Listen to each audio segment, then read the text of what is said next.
Қайырлы күн, менің YouTube каналымның көрермендері. Бүгін сіздерге үй жағдайында өте дәмді әрі жұмсақ қаттаманнан дайындауды көрсетемін. Бұл нан шайға да, күнделікті асқа да керемет үйлеседі. Және де осы рецептпен самсаны да жасауға болады. Видеоны соңына дейін көріңіздер. Егер видео ұнаса, лайк басып, каналға тіркеліп, пікір қалдыруды ұмытпаңыз. Бұл маған жаңа рецепттер түсіруге үлкен мотивация болады. Ал ендеше бастайын.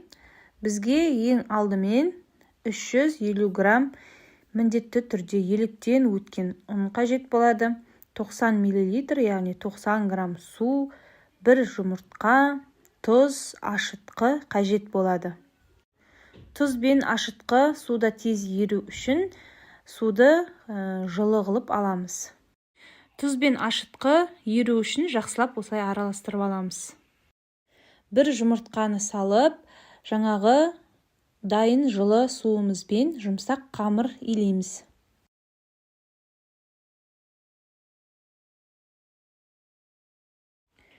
Қамырды қолға жабыспайтындай етіп илейміз. Кейін осындай мешочекке 10 минутқа қойып қоямыз. Сол 10 минуттың арасында тағы да бір басып алғанда дұрыс болады. Иіні қанған қамыр беті жаңағыдай теп-тегіс, жұмсақ болып шығады. Қаттама нанның қабат-қабат болып пісуі және сыртының қытырлақ, іші жұмсақ болуы осы рецептінің басты ерекшелігі. Дайындау тәсілі оңай, ал қажетті ингредиенттер әр үйден табылады. Мен көбіне самсаға және қаттама нанға осындай сливочный берега деген майды пайдаланамын. 60% немесе одан да жоғары пайызды майды пайдалансаңыздар болады.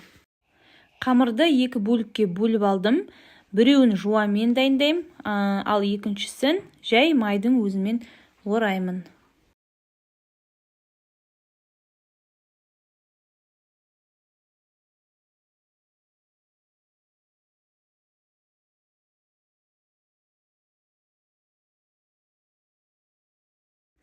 Алпыс пайыздық майды жай отта ертіп алдым. Мінекей осындай майды құйып аламыз. Қолымызбен немесе щетканың көмегімен жақсылап жайып жағып шығамыз.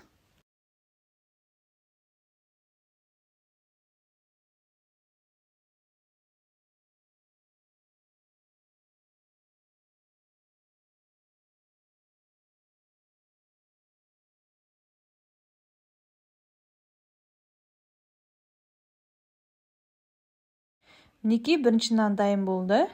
Қазір екінші нанға жуаны ұсақтап тұрып, жайып, сол жуамен бірге ораймын. Біздің үйдегі балдар көбіне осы жуамен орап жасағанды өте жақсы көреді.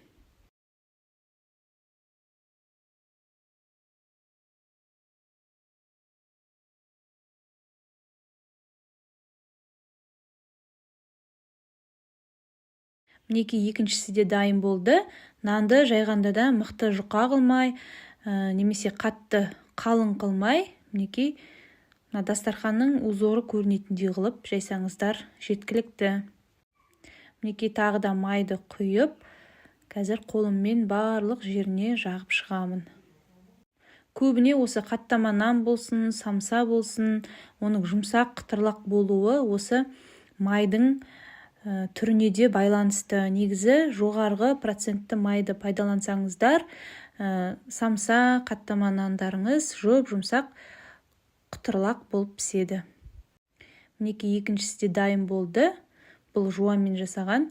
Енді бұны қазір салафанмен бетін жауып, жылы жерге бір 30-35 минутқа қойып қоямыз. Әркімнің пеші әртүрлі. Менде өзімде әсел пеш болғаннан кейін жаңағы бір қаттаманы пісіруге маған 40 минут қажет болады, 200 градуста. Мінекей нандардың арасы ашылмай жақсы болып жайылды. Мінекей қаттама нан дайын болды. Егер видео ұнаса, лайк басып, каналға тіркеліп, пікір қалдыруды ұмытпаңыздар.